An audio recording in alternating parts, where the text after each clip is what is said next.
तो जय माता दी दोस्तों, आज है 14 अप्रैल। मैं फ़िलहाल हूँ नई दिल्ली रेलवे स्टेशन पे, platform number 14। Vande Bharat express जो प्लेटफॉर्म नंबर 14 से चलती है नई दिल्ली से कटरा के लिए श्री माता वैष्णो देवी। तो आज दर्शन करने जा रहे हैं श्री माता वैष्णो देवी के, अपनी वाइफ के साथ जा रहा हूँ। और इस वीडियो में ना पूरी जर्नी आपके साथ शेयर करने वाला हूँ, नई दिल्ली से लेकर कटरा और कटरा से लेकर भवन तक की। लगभग 5 साल बाद जा रहा हूँ, बहुत सी चीज़ें चेंज हुई होंगी। पूरी जर्नी आपके साथ ना पूरा एक्सपीरियंस शेयर करेंगे इस जर्नी का। बने रहिएगा हमारे साथ, आपको पूरा जर्नी का ना विवरण बताते हैं और क्या क्या ज़रूरतें होती हैं आपके साथ शेयर करते हैं। जय माता दी। नई दिल्ली श्री माता वैष्णो देवी कटरा वंदे भारत एक्सप्रेस में नई दिल्ली स्टेशन से आने वाले सभी यात्रियों का स्वागत करती है। तो हमारा स्वागत हो गया जी इंडियन रेलवेज की तरफ से गर्मा गर्म चायोस की मसाला टी के साथ और ब्रेकफास्ट के साथ। तो मैं वैसे इन जर्नल बता दूं आपको, वंदे भारत जो चलती है वो सुबह 6 बजे चलती है और दोपहर 2 बजे तक आपको कटरा में पहुंचा देती है। इसी तरह से वापसी की अगर आप वंदे भारत लेते हैं तो लगभग 3 बजे चलती है और रात को 11 साढ़े 11 बजे तक आपको नई दिल्ली रेलवे स्टेशन पहुंचा देती है। बट सबसे खूबसूरत बात कि आपको जम्मू तक तो एक नॉर्मल सफ़र है, बट जम्मू के बाद जब सफ़र शुरू होता है कटरा तक का, तो वहाँ के जो मनमोहक दृश्य हैं ना, वो आपके उस सफ़र के शेयर कर रहा हूँ आपके साथ भी। और जब आप भी जाएंगे ना तो इस ट्रेन यात्रा का ना आनंद ही अलग है। ये देख लीजिए वो दृश्य जो आपको अपने ट्रेन के सफ़र में जम्मू से कटरा माता वैष्णो देवी तक दिखाई देते हैं।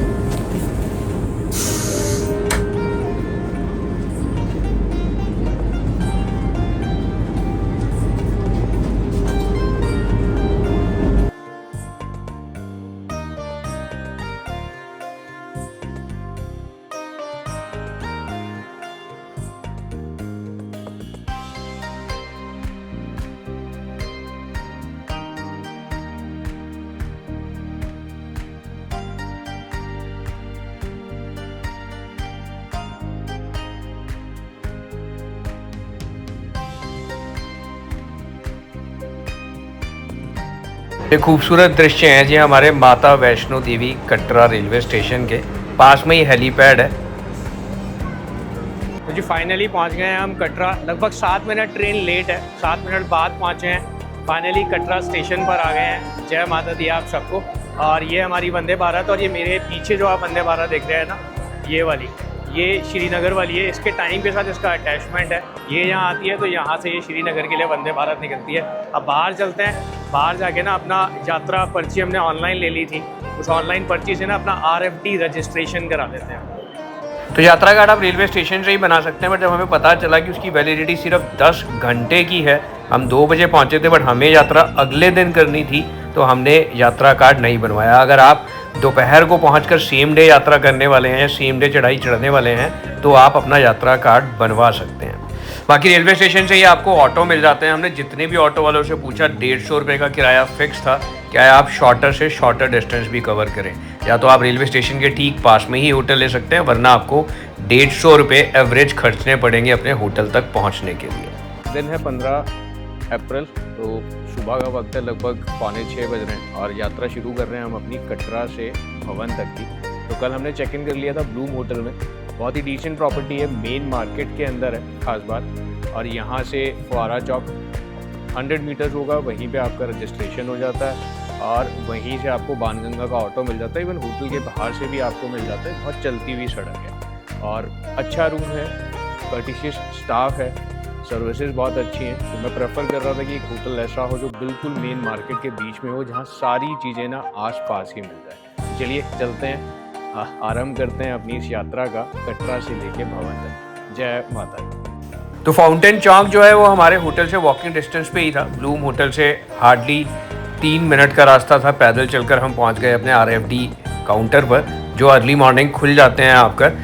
टाइमिंग की बात करूं, अगर सुबह 4 बजे से लेकर ना रात को 10 बजे तक ये काउंटर खुले होते हैं। रेलवे स्टेशन का काउंटर थोड़ा ज़्यादा टाइम के लिए खुला था और हो सकता है एयरपोर्ट का टाइमिंग मुझे एग्जैक्ट नहीं पता, वो भी ज़्यादा टाइम के लिए खुला होता हो। तो यहाँ सुबह 4 बजे से आप आकर ना अपना यात्रा कार्ड बनवा सकते हैं। तो जी RIFD से कार्ड बनवा लिया है। तो यात्रा करने के लिए ना आपको कार्ड बनवाना बहुत ज़रूरी है। 3 साल से ऊपर के बच्चों का कार्ड बनता ही बनता है। और अब यहाँ से यात्रा शुरू करेंगे। और इस कार्ड की ना वैलिडिटी लगभग 10 घंटे होती है, मतलब 10 घंटे की वैलिडिटी है। जब आप कार्ड बनवाएं तो 10 घंटे के अंदर आपको ना बाणगंगा क्रॉस करना होता है। अगर आप रेलवे स्टेशन से आ रहे हैं, गाड़ी से आ रहे हैं, तो रेलवे स्टेशन पे भी इसका काउंटर है। मैं अभी फव्वारा चौक पे हूँ, जिस होटल में मैं रुका हूँ उसके आसपास ही फव्वारा चौक है। फव्वारा चौक पे भी एक काउंटर है, एयरपोर्ट पे भी एक काउंटर है। पर आपको दिमाग में रखना है कि 10 घंटे के भीतर आपको ना एंट्री करनी है इस कार्ड के द्वारा। और अगर आप किसी वजह से नहीं भी कर पाते हैं तो आप किसी भी और काउंटर पे इसको दोबारा से बनवा सकते हैं या इसी को रीवैलिड करवा सकते हैं कार्ड। तो चलिए, यहाँ से ना ऑटो भी मिल जाते हैं बाणगंगा के। आप यहाँ से पैदल भी आ सकते हैं, मार्केट के रास्ते से आप पैदल भी बाणगंगा पहुँच जाएंगे। बट यहाँ से लगभग 150 रुपये में ना आपको 2 लोगों का ऑटो भी मिल जाता है, जो आपको बाणगंगा पे छोड़ देता है, जहाँ से आपकी मेन यात्रा शुरू होती है। चलिए शुरुआत करते हैं अपनी इस यात्रा की। जय माता दी।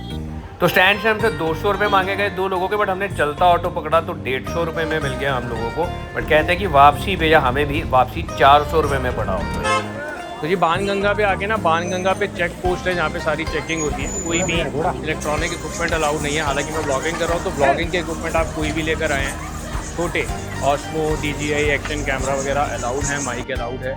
इसके अलावा बड़े कैमराज या कोई भी इलेक्ट्रॉनिक गैजेट अलाउड नहीं है उसके यहाँ। तो बाणगंगा से आप घोड़ा भी कर सकते हो, जो अर्धकुंवारी या भवन तक आपको लेके जाता है। आप पैदल यात्रा भी कर सकते हो यहाँ से शुरुआत अपनी। तो ये बाणगंगा का पहला स्टॉप है, ये बाणगंगा मंदिर है। यहाँ से आप शुरुआत कर सकते हैं अपनी यात्रा। तो हमने जी पुराना रास्ता ही लिया है। पुराने रास्ते में अगर आप बाणगंगा से अर्धकुंवारी तक जाते हैं तो लगभग 6 किलोमीटर का रास्ता पड़ता है बाणगंगा से, और ओवरऑल 14 किलोमीटर की चढ़ाई है जो आपको माता वैष्णो देवी के लिए करनी पड़ती है। और पहला बाणगंगा से हम चलते हैं, शुरुआत करते हैं अपनी इस यात्रा की, जो लगभग 14 किलोमीटर की है। अर्धकुंवारी जाके ना हम नया वाला रास्ता लेंगे जो थोड़ा सा ज़्यादा होता है बट स्टीप कम है। तो अर्धकुंवारी पे जाके भी आपको अपडेट देंगे। बाणगंगा से थोड़ा सा आगे आ गए हैं, ये एक और पॉइंट आ जाता है जहाँ पर आप फ़ोटोज़ वगैरह खिंचवा सकते हैं। बजरंगबली की बहुत प्यारी मूर्ति लगी हुई है, मंदिर भी है बहुत पुराना। यहाँ दर्शन करके फिर हम लोग आगे चलेंगे, अपनी यात्रा कंटिन्यू रखते हैं और चलते हैं। रास्ते में दिखाते हैं आपको और कौन कौन से पॉइंट है या और कौन कौन सी चीज़ों का आपको ध्यान है। चलिए, जय माता।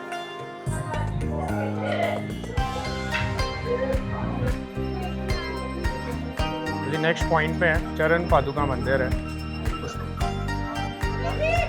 तो दर्शन करते हुए रास्ते में आप स्टॉप लेते हुए जाइए, थकेंगे भी नहीं।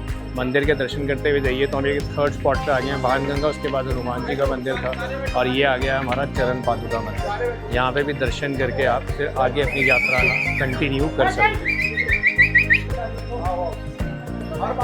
तो मंदिर के अंदर अभी नहीं जाएंगे, मंदिर के अंदर आरती चल रही है तो गेट बंद है अभी। तो बाहर से माथा टेक कर हम अपनी यात्रा में कंटिन्यू करेंगे।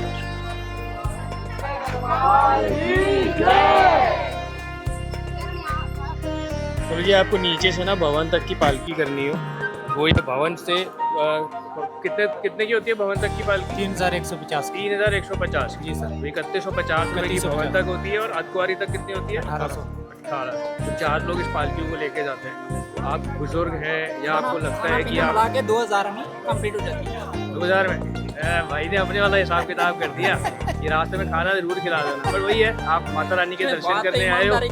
हाँ, बात वही है कि दर्शन करने आए हो तो 100-150 क्या, जब आप 1800 खर्च रहे हो, 3150 खर्च रहे हो, तो प्रसाद समझ लीजिए कि इन सबको भी इतनी मेहनत करते हैं ये लोग। इतना आसान नहीं होता नीचे से ऊपर तक 4 लोगों को एक साथ एक सिमेट्री में चल के ऊपर तक भवन तक। चलिए जी, अपनी यात्रा कंटिन्यू करते हैं और आगे चलते हैं। थैंक यू जी।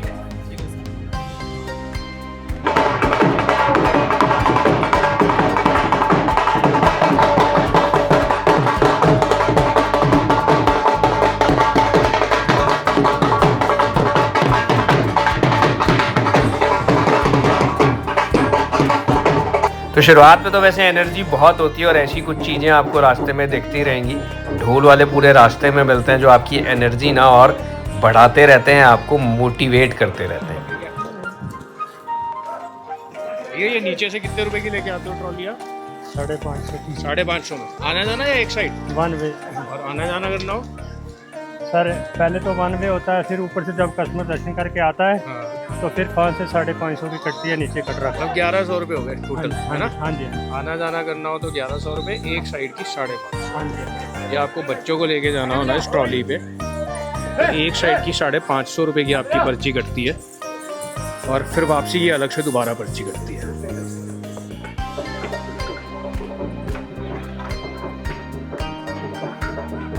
वैसे रास्ते में बहुत सारे स्टॉल्स हैं खाने पीने के और इस रास्ते का यही फ़ायदा है कि पूरे रास्ते में ना रौनक है, आपको खाली नहीं दिखेगा।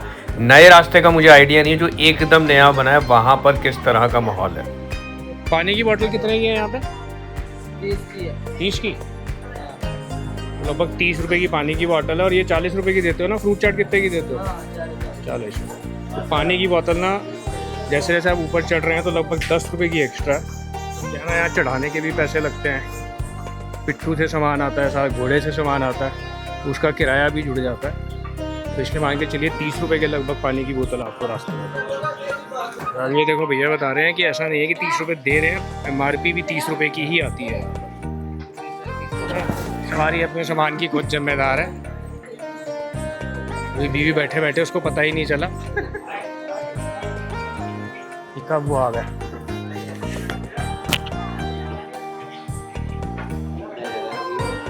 दुपट्टा तो नहीं मारता? तो लंगूर तो हैं ही बट मंकी भी बहुत होते हैं रास्ते में, उनसे बच के रहिएगा, वो सामान खींचने की कोशिश करते हैं आप।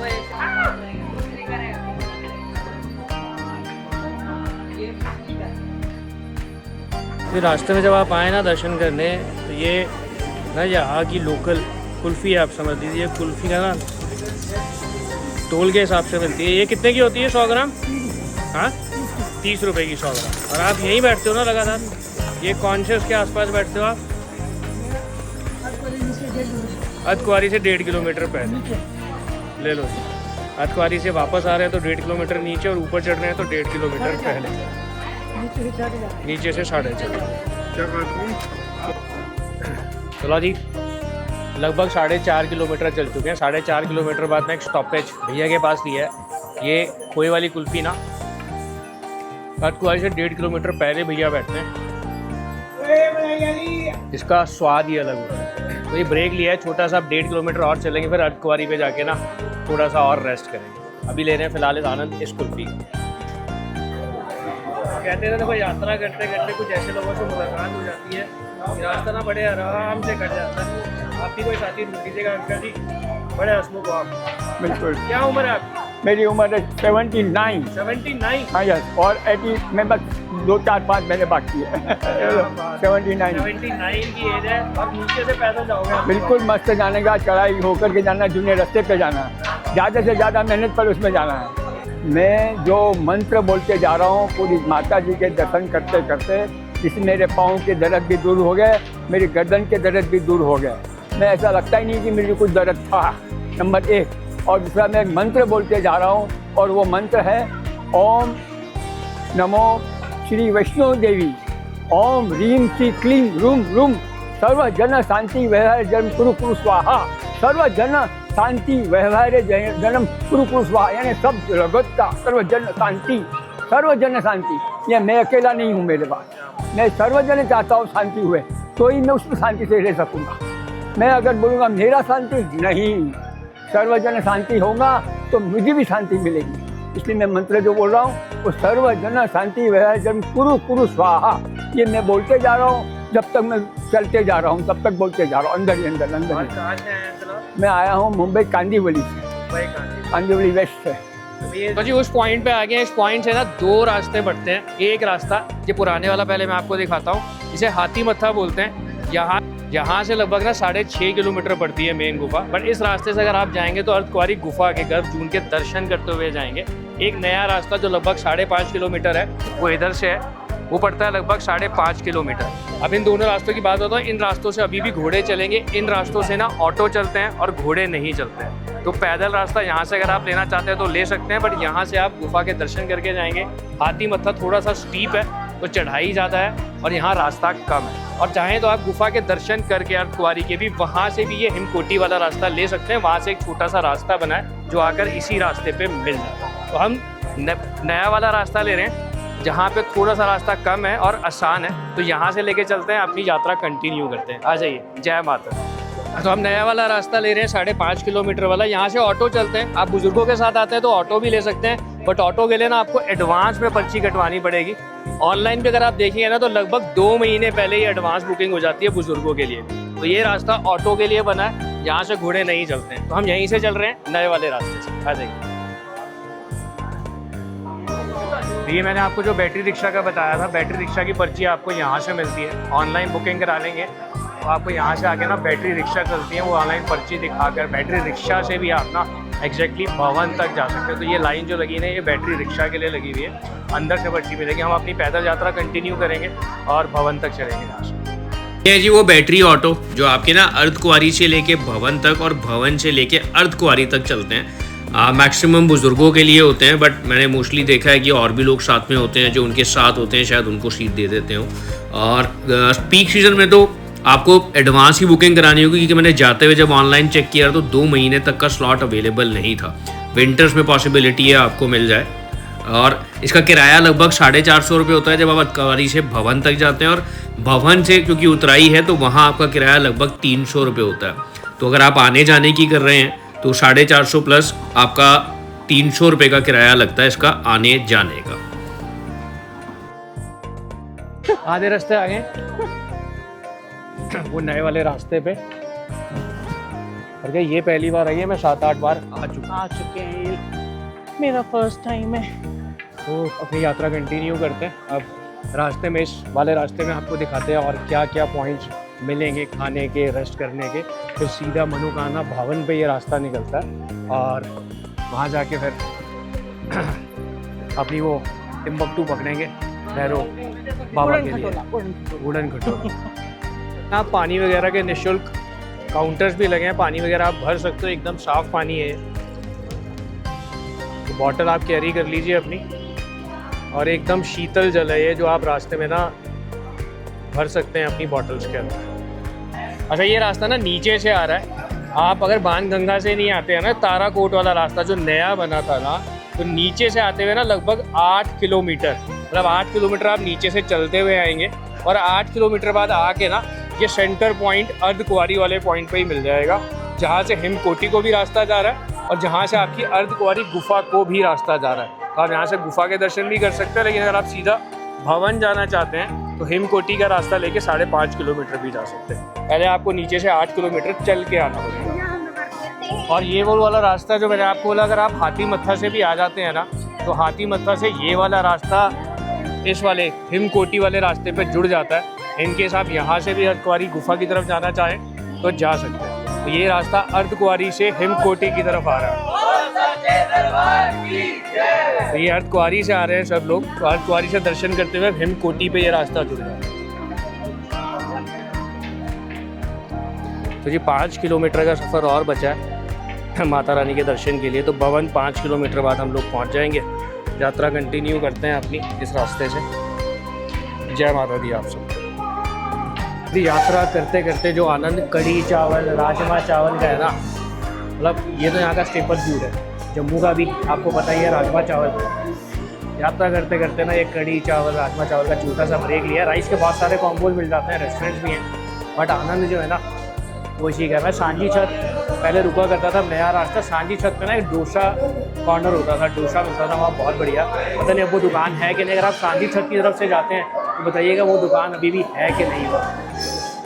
और ऐसे जो छोटे छोटे बीच में लोकेशंस बनी हुई है ना, बैठने की बढ़िया व्यवस्था है। और प्राइजेस की भी बात करूँ तो बहुत रीजनेबली प्राइस है ये चीज़ें। चाय लगभग 8 रुपये से, कॉफ़ी 10 रुपये से, 15 रुपये से कॉफ़ी, 8 रुपये से लगभग चाय शुरू हो जाती है। और राइस का कोई भी कॉम्बो 50 रुपये में स्टार्ट होता है। तो बहुत अफोर्डेबल भी कहूँगा मैं कि चाय 8 रुपये में सबके लिए अफोर्डेबल है। तो चाय, कॉफ़ी, राजमा चावल, हर चीज़ आपको यहाँ मिल जाती है। और जैसे सांझी छत पे मैंने आपको बोला था ना एक डोसा पॉइंट है, ऐसे हिमकोटी पे भी एक डोसा पॉइंट है। यहाँ पे भी बहुत अच्छा साउथ इंडियन मिलता है। हम खाना खा चुके थे, बट इस हिमकोटी पे आके ये साउथ इंडियन पॉइंट जो है ना, यहाँ पे डोसा पॉइंट है। यहाँ के एक बड़ी खुशी मिलती है कि इससे थोड़ी सी ही दूर पे बस अब हमारा भवन रह गया है। रास्ते में डिस्पेंसरीज भी, अगर किसी की तबीयत ख़राब हो जाए तो डिस्पेंसरी हिमकोटी पे भी है और भी जगह पर है। और इसके अलावा अगर आपको रास्ते में देखना हो तो बहुत छोटे छोटे ना कैफ़े, कॉफ़ी के, कोल्ड ड्रिंक्स के, नेस्कैफ़े हो गया, पेप्सी हो गया, इन सब के ना खुले हुए हैं, जहाँ आप ये कोल्ड ड्रिंक्स एंड कॉफ़ी, चाय ले सकते हो। और बहुत रीजनेबली प्राइस है, बहुत ज़्यादा महंगे प्राइस भी नहीं रखे गए हैं इन कैफ़ेज़ के ऊपर। अब नए रास्ते पे ना मुझे थोड़ा सा ये जो भी आप कह लीजिए कि इतनी कमर्शियल एक्टिविटी है, कंस्ट्रक्शन भी हो रही है, तो हर तरह का ना भारी वाहन भी ना इसी रास्ते से जा रहा था। मतलब ट्रैक्टर हों, क्या बड़े वाली गाड़ियाँ हों, तो वो थोड़ा यात्रा करते वक्त ना थोड़ा डर लगता है, तो आप बच्चों को थोड़ा सा अपने साथ रखिएगा, क्योंकि मैंने रास्ते में ना ऑब्जर्व किया अगर 2 गाड़ियाँ एक साथ आ जाएं आमने सामने अगर हों तो निकलना भी थोड़ा सा मुश्किल हो जाता है दोनों गाड़ियों के लिए। तो जी फाइनली माता रानी की कृपा से लगभग 11:30 बजे के आसपास हम भवन के पास पहुंच गए हैं। ये फाइनल एंट्रेंस थी हमारी और वो एंट्रेंस सीधा निकलती है जी पार्वती भवन के पास। उसके ठीक सामने ही मनोकामना भवन है, इसके सामने प्रसाद भी आपको मिलता है जहाँ से आप प्रसाद ले सकते हैं। मनोकामना भवन से हमारी रोपवे चलती है भैरव बाबा की घाटी के लिए।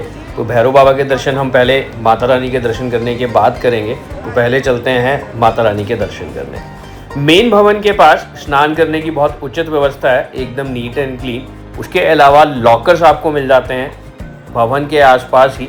नॉर्मल लॉकर्स जो मैनुअल आपको मिलता है उसमें बहुत लंबी लाइन होती है और पीक टाइम में तो बहुत लंबा टाइम लग जाता है सामान जमा कराने में। इसीलिए ऊपर भवन पर ये बहुत अच्छी व्यवस्था हो गई है स्मार्ट लॉकर्स की, जिसमें कोई लंबी कतारें नहीं है। ये स्मार्ट लॉकर आप बड़े आराम से व्हाट्सएप चैटबॉट से भी बुक कर सकते हैं अगर आपका इंटरनेट चल रहा है वहाँ पर। नहीं तो वहाँ पर एग्जीक्यूटिव्स भी आपको मिल जाएंगे जो आपकी हेल्प कर देंगे इन्हें बुक करने में। आराम से ऑनलाइन बुक करने के बाद आपका लॉकर अलॉट हो जाता है, सामान आप आराम से उसके अंदर रख सकते हैं।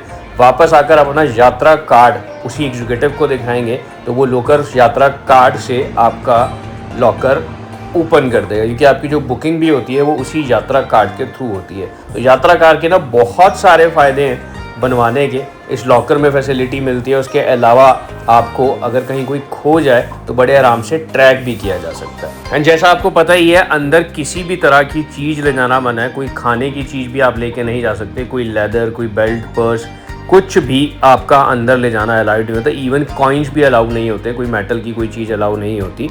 तो आप सब कुछ अपने लॉकर में ही जमा करा के जाइएगा। दर्शन अंदर से मैं करा नहीं सकता, इसीलिए आपको मेन भवन के आसपास के दर्शन करा रहा हूँ। जय माता दी। मेरे बहुत अच्छे दर्शन हो गए। मैं ऐसे टाइम पर पहुँचा 11:30-12 बजे जहाँ बिल्कुल भी लाइन नहीं थी। तो दर्शन करने के बाद हम पास के किसी रेस्टोरेंट पे जाने वाले हैं। दर्शन हो गए हैं, बहुत खुले दर्शन हुए, भीड़ नहीं थी बिल्कुल भी। माता रानी के दर्शन हो गए फाइनली। हम 2-3 साल से प्लान कर रहे थे मैं और सोनल, बट आज फाइनली टिकट बुक करा के हमने, पहले 2 बार हमारा कैंसिल भी हुआ, क्यों ट्रेन ही कैंसिल हो गई, बट फाइनली आज दर्शन कर लिया। अब दर्शन करके हल्दीराम आ गए हैं, कुछ खाएंगे यहाँ पर और कृपा है माता रानी की कि हमारा दर्शन हो गया आज। और यहाँ से सारे कहते हैं कि दर्शन पूरे नहीं होते अगर हम भैरव बाबा के दर्शन ना करें। तो हमने अपनी ऑनलाइन ना उड़न खटोले की कराई हुई है जी टिकट, रोपवे की। तो रोपवे की आप ऑनलाइन करा लो तो बेटर है, क्योंकि जब भीड़ का वक्त हो रहा है तो बहुत लंबी लाइन होती है। वैसे एक लाइव काउंटर भी है, वहाँ भी आप बुक कर सकते हो, बट हमने ऑलरेडी ऑनलाइन करवा ली थी तो हमें टिकट लेने की ज़रूरत नहीं है। हम सीधा अंदर जाएंगे और रोपवे से जाएंगे भैरव बाबा के दर्शन। माता रानी के दर्शन हो गए हैं और मेरी पूरी मनोकामना है कि आप लोगों ने भी अगर माता रानी के पास आना सीखा हो तो आप बहुत जल्दी आएँ। बट अभी जाके भैरव घाटी पे ना भैरव बाबा के दर्शन करते हैं, फिर नीचे की अपनी करेंगे शुरुआत यात्रा की दोबारा से। तो कुछ मंगाया है खाने को और हल्दीराम से ना व्यू बड़ा प्यारा आता है जहाँ बैठे हुए हैं। और हल्दीराम का व्यू दिखा दो क्या है, उधर दिखाओ, घुमा दो। ये सारा व्यू ना हल्दीराम से है, हमारा पूरा माता का भवन दिखता है हल्दीराम से। चलिए आप रोपवे पे चलते हैं लेके आपको, और रोपवे से चलेंगे सीधा भैरव बाबा के दर्शन। हल्दीराम तो अब ऊपर खुल ही गया है, उसके अलावा भी ना बहुत सारे ब्रांड पहले भी थे, बट उसके अलावा भी अब बहुत सारे प्योर वेजिटेरियन ब्रांड्स ना भवन के आसपास ही खुल गए हैं। तो अगर आप हल्दीराम के अलावा कहीं और भी जाना चाहें, जैसे कि डोमिनोज़ भी वहाँ ऊपर खुल गया है, प्योर वेज डोमिनोज़ खुला हुआ है। उसके अलावा गुलाब खुल गया है ऊपर, आपका सागर रत्ना खुल गया है ऊपर। बहुत सारे रेस्टोरेंट्स हैं जहाँ बैठ के ना आप आराम से रेस्टोरेंट के अंदर अपना ये भोजन या खाना खा सकते हैं दर्शन करने के बाद। तो रोपवे की अगर आपने ऑनलाइन टिकट बुक नहीं किया है तो नॉर्मल लाइन भी बहुत लंबी होती है। ये रोपवे टिकट की लाइन नहीं है, ये रोपवे तक जाने की लाइन है। ये भी पीक टाइम में बहुत लंबी होती है, लगभग आधा घंटा हमें लगा। पीक टाइम नहीं था तो भी रोपवे में अपना नंबर आने के लिए।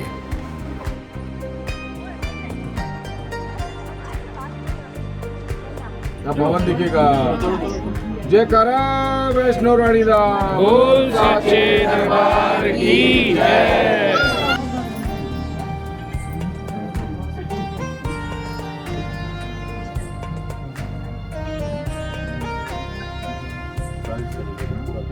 जय माता की। थोड़ी मूवी तो रोपवे से आपको ना बहुत ही खूबसूरत दर्शन होते हैं भवन के भी। टिकट की बात करूं तो लगभग 100 रुपए की टिकट है, जिसमें आना जाना आपका होता है। शेरा वाली दा बोल सच्चे दरबार की जय।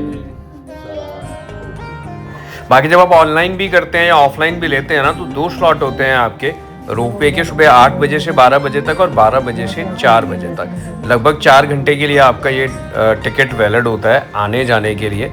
आप पैदल यात्रा भी कर सकते हैं भवन से भैरव घाटी की। लगभग 1.5 से 2.5 किलोमीटर का रास्ता है, बट बहुत स्टीप चढ़ाई है भैरव बाबा की।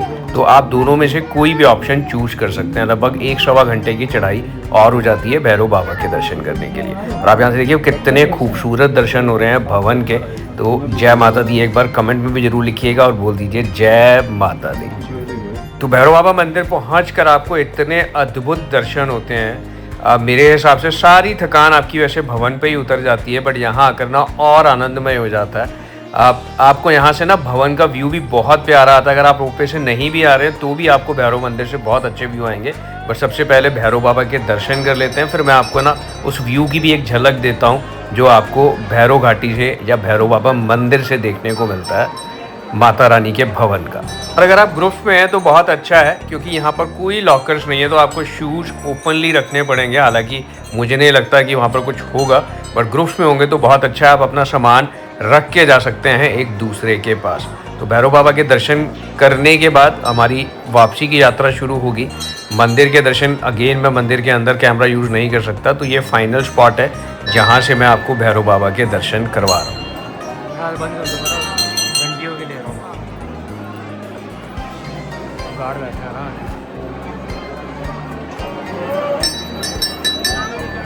भैरव बाबा के दर्शन हो गए हैं। पंडित जी बड़े आराम से दर्शन कराते हैं भैरवनाथ के। उसके बाद आपको विभूति अब अंदर नहीं मिलती है, बाहर ही एक स्पॉट बना दिया है जहाँ से आप एग्जिट लेते हैं, वहीं से आपको ना भैरव बाबा की विभूति मिलती है। आपको साथ में लेके जानी है या नहीं लेके जानी है ये आप देख सकते हैं, और यहाँ पर आपको भैरव बाबा की विभूति मिल जाएगी। और इसकी मैं बात कर रहा था आपसे, ये सारे जितने भी दृश्य हैं आप भैरव बाबा से देख सकते हैं। तो भवन के बहुत खूबसूरत दर्शन आपको ना भैरव बाबा मंदिर से भी हो जाते हैं। ये देखिए ये स्पॉट है जहाँ पर आप सारे आराम से दर्शन कर सकते हैं भवन के। और यहीं पे ये सांझी छत का हेलीपैड है। सांझी छत से जो आपको हेलीकॉप्टर ड्रॉप करता है, तो हेलीपैड भी आपको भैरव बाबा से नज़र आ जाता है। क्या है कि आप चाहें तो आप नीचे वापस जा सकते हैं अपने रोपवे की टिकट लेकर, और वापसी का रास्ता आप वही मनोकामना भवन से या पुराने रास्ते से कर सकते हैं। बट एक रास्ता भैरव बाबा से भी जाता है, आपको नीचे वापस जाने की ज़रूरत नहीं है। वहीं से एक रास्ता और जाता है जो सांझी छत पे जाके मिलता है। तो हमने डिसाइड किया हम वही रास्ता लेंगे और सांझी छत पे जाकर जुड़ जाएंगे उस रास्ते से। वैसे शुरुआत में मैंने आपको घोड़े के बारे में नहीं बताया था क्या चार्जेस हैं, तो यहाँ से भी आपको घोड़े वैसे मिल जाते हैं। यहाँ से कटरा का कितना लेते हो आप? यहाँ से कटरा का 1300 रुपये। 1300 रुपये की एक साइड है ना, सीधा कटरा जाना हो तो। और अर्धकुंवारी तक जाना हो यहाँ से 700 रुपये। तो जी 700 रुपये की अर्धकुंवारी तक है और 1300 रुपये की अगर आपको भवन तक जाना है।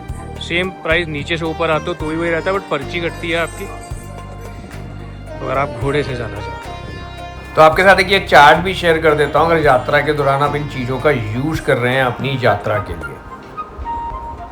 अब आप कितने भी बड़े हो जाएं, एक बच्चा तो आपके अंदर रहता है। तो जब आप भैरव बाबा की साइड से रास्ता पकड़ते हैं नीचे जाने का, सांझी छत वाला रास्ता लेकर, तो आपको रास्ते में ये हेलीपैड दिखता है जहाँ पर हेलीकॉप्टर लैंड और फ्लाई हो। बाकी आप चाहें तो ये यात्रा हेलीकॉप्टर से भी कर सकते हैं। किराए की अगर मैं बात करूँ तो सांझी छत कटरा की अगर बात करें तो लगभग 4600 रुपये की आपको राउंड ट्रिप पड़ती है और 2300 रुपये के आसपास आपको वन साइड का ट्रिप पड़ता है हेलीकॉप्टर का। बट अगेन 2 महीने पहले से बुकिंग स्टार्ट हो जाती है या उससे पहले भी, क्योंकि टिकट्स मिलना बहुत मुश्किल होता है।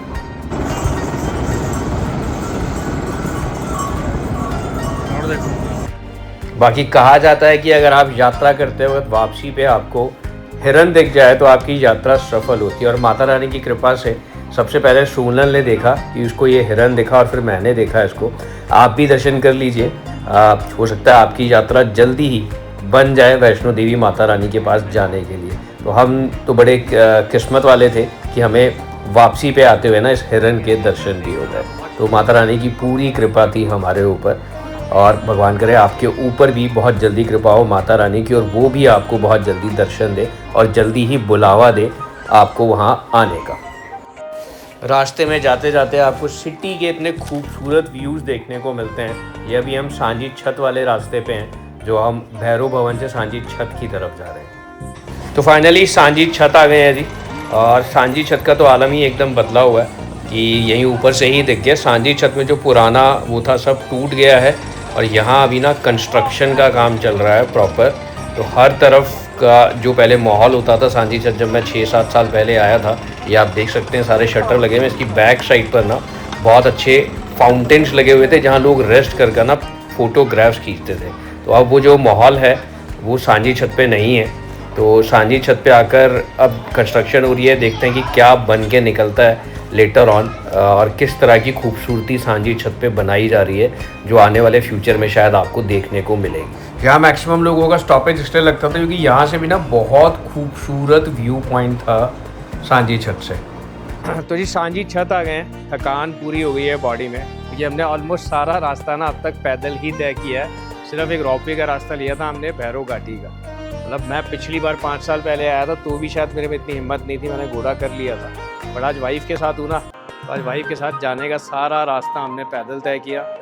और भैरव घाटी से ना हमने दूसरा रास्ता ले लिया। जब भैरव घाटी आप आते हैं ना तो एक रास्ता तो वापस मनोकामना भवन पे चला जाता है, आप दोबारा से रोपवे लेके जा सकते हो मनोकामना भवन, और वहाँ से वही पुराने वाला हिमकोटी वाला रास्ता ले सकते हो। एक रास्ता वहीं भैरव घाटी से ना टूवर्ड्स सांझी छत पे निकलता है, तो वो रास्ता भी अगर आप लेंगे ना तो हल्की सी ढलान भी है, बट उस रास्ते में ना थोड़ा सा बस ये कि वो रास्ता थोड़ा छोटा है, और छोटा होने की वजह से घोड़े जब आते हैं आपको रुकना पड़ता है। बट वो रास्ता और आसान है, सीधा आपको सांझी छत पे निकालता है। बट वहाँ से टोटल आपको कटरा पड़ता है 11.5 किलोमीटर। तो हमने वही रास्ता लिया है, उसी रास्ते से आते हुए हम पहुँच गए आप सांझी छत। हमारा रास्ता अर्धकुंवारी निकलेगा, तो हम अब यहाँ से अपनी यात्रा और कंटिन्यू करेंगे सांझी छत से अर्धकुंवारी की। बट सांझी छत पे ना बहुत सारी अभी कंस्ट्रक्शन चल रही है। पहले जब आप आया करते थे तो यहाँ पे एक फुआरा फाउंटेन पॉइंट होता था, फोटोज़ खींचते थे, सब कुछ करते थे। बट अब यहाँ पे ना दिल्ली यात्री निवास करके बन रहा है, उसके लिए सारी की सारी जितनी भी चीज़ें बनी हुई थी उनको तोड़ दिया गया। अब देखिए जब बन के आएगा तो क्या निखार निकल के आता है, क्या खूबसूरती निकल के आती है। पर सांझी छत से ना अब आगे चलते हैं अर्धकुंवारी की तरफ। तो जाते जाते हमारे अब बीच में ना अर्धकुंवारी भी आएगा, तो अर्धकुंवारी के भी दर्शन कराएंगे आप। बाकी सांझी छत पे ही ना आपको हलवा प्रसाद का लंगर मिल जाता है, चाय का लंगर मिल जाता है। आप अंदर जाकर आराम से अपना हलवा प्रसाद और चाय ले सकते हैं, और अपने हिसाब से दान पात्र में कुछ भी डाल सकते हैं, नहीं भी डालेंगे तो कोई ऐसी बात नहीं है। तो हलवा प्रसाद आप यहाँ पर आकर ले सकते हैं चाय के साथ। और एक चीज़ को लेके ना मैं बहुत क्यूरियस होता हूँ, आई डोंट नो मुझे इसकी सच्चाई पता है कि नहीं। ये रास्ते में जाते हुए मैं बहुत बार देखा है लोग ईंटों से और पत्थरों से ना अपने घर बनाते हैं। ये क्या चीज़ है आप ज़रूर मुझे बताइएगा कि ये एग्जैक्टली है क्या। तो फाइनली अर्धकुंवारी के पास में पहुंच गए हम। अर्धकुंवारी पहुंचने के टाइम से पहले ही आपको ना एक लंगर हॉल और मिलता है, जहां अगेन आप अर्धकुंवारी से लगभग 300-400 मीटर पहले लंगर भी यहाँ पर छक सकते हैं। लंगर खाने के बाद आप मंदिर के दर्शन कर सकते हैं आगे जाकर। और यकीन मानिए अर्धकुंवारी ऐसी जगह कभी आप रात के वक्त अगर पहुँचेंगे ना तो दृश्य देख कर ना आपका मन प्रसन्न हो जाएगा। जो भीड़ यहाँ पर होती है, जो यहाँ पर ना वाइब्स आती हैं, आई डोंट नो, बहुत खूबसूरत व्यू आता है अर्धकुंवारी मंदिर पे आके। क्या वो दिन का वक्त हो या रात का वक्त हो, बट रात के वक्त मुझे ऐसा लगता है कि बहुत ही खूबसूरती नज़र आती है यहाँ पर आकर। तो फाइनली हम अर्धकुंवारी पहुँच गए हैं। और अर्धकुंवारी जैसे मैंने आपको बताया था ना, एक रास्ता पुराने वाले रास्ते वाली अगर आप आ रहे हो और अर्धकुंवारी से आप उस नए रास्ते पे जाना चाहते हैं तो ये एक रास्ता है जो भवन की तरफ जाता है और आपको उस रास्ते पे जोड़ देता है। तो अगेन यहीं से आप गर्भ जून के दर्शन कर सकते हैं, बट भीड़ बहुत ज़्यादा होती है, नंबर बहुत लेट आता है। आपके टोकन्स होते हैं, पर्चियाँ बनती हैं और उसको आप ले सकते हैं। उसके हिसाब से आपको वेटिंग करनी पड़ती है गर्भ जून के दर्शन करने के लिए। जनरली कोई टाइम स्लॉट कहेंगे तो नहीं होता कि कब से कब तक दर्शन होते हैं, लगभग हर वक्त आपको दर्शन हो जाते हैं, बट भीड़ पे बहुत डिपेंड करता है कि आपको कितना वक्त लगेगा। तो जी अर्धकुंवारी पहुँच गए हैं। अब जाते हुए तो हम अर्धकुंवारी के दर्शन नहीं किए थे क्योंकि हम गए थे नए रास्ते से हेमकोटी से। हम सांझी छत से होते हुए ना अर्धकुंवारी से होते हुए नीचे जाएंगे। तो अर्धकुंवारी में अर्धकुंवारी के दर्शन भी करेंगे या नहीं अभी पता नहीं, क्योंकि बहुत लंबी लाइन है। 480 नंबर अभी टोकन चल रहा है, लंबे टोकन होंगे। तो आप भी अगर आएँ तो अर्धकुंवारी की गुफा गर्भ जून के दर्शन कर सकते हैं। और मैं अपनी वीडियो ना यहीं पे एंड कर दूंगा क्योंकि आगे का रास्ता वही है जो रास्ता हमने आपको जाते हुए दिखाया था। मैक्सिमम सारी जानकारी मैं आपको इस वीडियो की दे चुका हूँ।